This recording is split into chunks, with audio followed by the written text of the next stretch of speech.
Hello नमस्कार दोस्तों। तो 22 फरवरी को एक और आईपीओ ओपन होने जा रहा है जीपीटी हेल्थ केयर लिमिटेड का। तो देखेंगे हम कंपनी के काम के बारे में, उसके बाद देखेंगे आईपीओ डिटेल, कंपनी के फाइनेंशियल कैसे हैं, ग्रे मार्केट में डिमांड कैसी निकल के आ रही है, और अंत में बताएंगे अपना व्यू कि इस आईपीओ को अप्लाई करना है उसको अवॉइड करना। तो सबसे पहले देख ले रहे हम कंपनी के काम के बारे में। तो 1989 में निगमित GPT health care limited ILS hospital brand के तहत ये मल्टी स्पेशलिटी जो सर्विसेज होती हैं वह कंपनी प्रोवाइड करवाती है।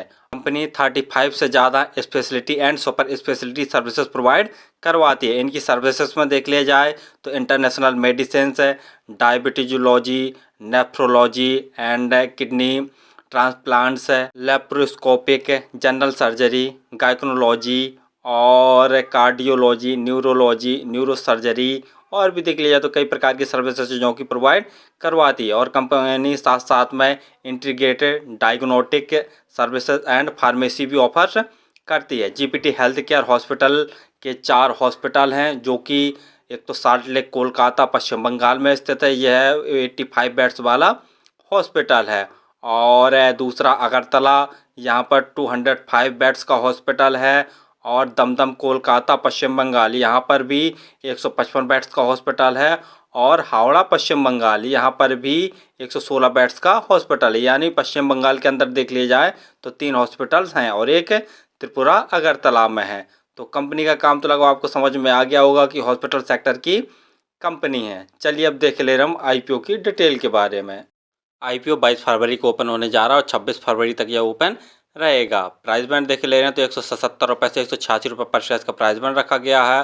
और जब भी हम आईपीओ अप्लाई करते हैं तो हायर प्राइस बैंड पर ही अप्लाई करते हैं, अर्थात आपको 186 रुपये प्राइस बैंड भर कर ही इसको अप्लाई करना। लॉट साइज देखते हैं तो 80 शेयरों का एक लॉट है। टोटल यूज साइज 525 करोड़ का रखा गया है, जिसके तहत ये देखा जाए तो 40 करोड़ के फ्रेश इशू अर्थात नए शेयर जारी कर रही है और बाकी 485 करोड़ के ऑफर फॉर सेल हैं। यानी देख लिया जाए तो जो फ्रेश इशू वो बहुत ही कम जारी कर रही है, जबकि ऑफर फॉर सेल्स हैं वो बहुत ज़्यादा हैं, अर्थात जो प्रमोटर्स हैं वो अपनी होल्डिंग बेचकर निकल रहे हैं।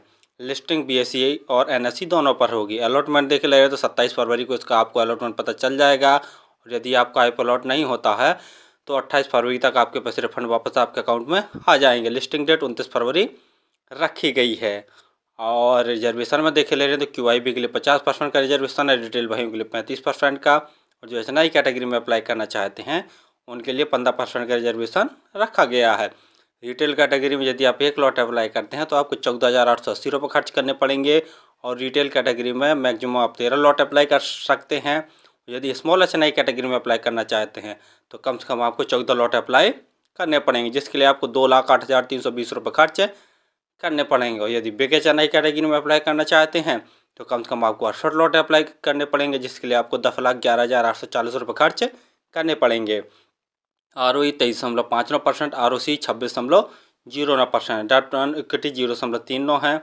और पी देख ले तो 32.49। पी वाइज देख लिया जाए तो काफ़ी महंगी वैल्यूएशन पर ये अपने आईपीओ को लेके आ रहे हैं। फाइनेंशियल देख ले रहे हैं, लेकिन फाइनेंशियल देखने से पहले आप हमारे चैनल को सब्सक्राइब कर लें ताकि आपको समय समय पर शेयर मार्केट संबंधी जानकारी, आईपीओ संबंधी जानकारी और एसएमई आईपीओ संबंधी जानकारी मिलती रहे। तो जैसा फाइनेंशियल लोन देख रहे हैं, कंपनी के एसेट्स हैं साल दर साल लगातार बढ़ रहे हैं। रेवेन्यू देखते हैं तो मार्च 2021 में कंपनी का रेवेन्यू 248 करोड़ का था, जो कि बढ़कर मार्च 2022 में 342 करोड़ का हो गया है। और मार्च 2023 में इनका रेवेन्यू 366 करोड़ का। सितंबर 2023 6 महीने के अंदर ही कंपनी ने 206 करोड़ का नेट रेवेन्यू जनरेट कर लिया। और जो अमाउंट दिए हुए हैं सभी के सभी करोड़ में दिए हुए हैं। प्रॉफिट आफ्टर टैक्स देखते हैं तो मार्च 2021 में कंपनी ने 21 करोड़ का नेट प्रॉफिट जनरेट किया था। मार्च 2022 में बढ़कर इनका जो प्रॉफिट था 41 करोड़ का हो गया। और मार्च 2023 में इनका प्रॉफिट 39 करोड़ का। यानी यहाँ देख रहे हैं तो रेवेन्यू में तो काफ़ी अच्छा उछाल देखने को मिला है मार्च 2023 में, लेकिन जो प्रॉफिट में थोड़ा सा गिरावट देखने को मिली है। वहीं सितंबर 2023 से 6 महीने के अंदर ही कंपनी ने लगभग 23 करोड़ का नेट प्रॉफिट जनरेट कर लिया है। और नेट पर देख रहे हैं तो वो भी साल दर साल बढ़ रही है। रिजर्व कंपनी के पास मार्च 2021 में 75 करोड़ का था और सितंबर 2023 में लगभग 92 करोड़ के आसपास इसके कंपनी के पास रिजर्व है। बोरोइंग देखते हैं तो मार्च 2021 में कंपनी के ऊपर 122 करोड़ की बोरोइंग थी, जो कि घटकर सितंबर 2023 में 55 करोड़ की बोरोइंग बची है। यानी कंपनी का ये बहुत पॉजिटिव पॉइंट है कि रिजर्व कंपनी बढ़ा रही है और साथ साथ में जो बोरिंग है वो घटा रही है, और जितनी बोरिंग बची है कभी भी ये अपने रिजर्व से चुका सकती है। यानी फाइनेंशियल देख रहे हैं तो ठीक ठाक है। जीएमपी ग्रे मार्केट प्रीमियम देखे ले रहे हैं तो अभी तक इसकी ग्रे मार्केट में कोई भी डिमांड निकल के नहीं आई है। फाइनली हमने देखा कि कंपनी हॉस्पिटल सेक्टर की कंपनी है जो कि मल्टी स्पेशलिटी सर्विसेज प्रोवाइड करवाती है। इनकी सर्विसेज में जैसा हम बता ही चुके हैं कि किडनी ट्रांसप्लांट्स, न्यूरोलॉजी एंड और भी गैस्ट्रोलॉजी, कार्डियोलॉजी, न्यूरोलॉजी, न्यूरोसर्जरी और भी कई प्रकार की जो सर्विसेज होती हैं जो प्रोवाइड करवाती है। इसके 4 हॉस्पिटल हैं, क्योंकि 3 पश्चिम बंगाल में ये स्थित हैं और 1 हॉस्पिटल इनका त्रिपुरा में स्थित है। तो कंपनी का काम तो ठीक है और देख लिया जाए तो फ्यूचर ग्रोथ वाला है। अगला देख ले जैसा कंपनी का फाइनेंशियल देख रहे हैं तो कंपनी का फाइनेंशियल तो काफ़ी दमदार है।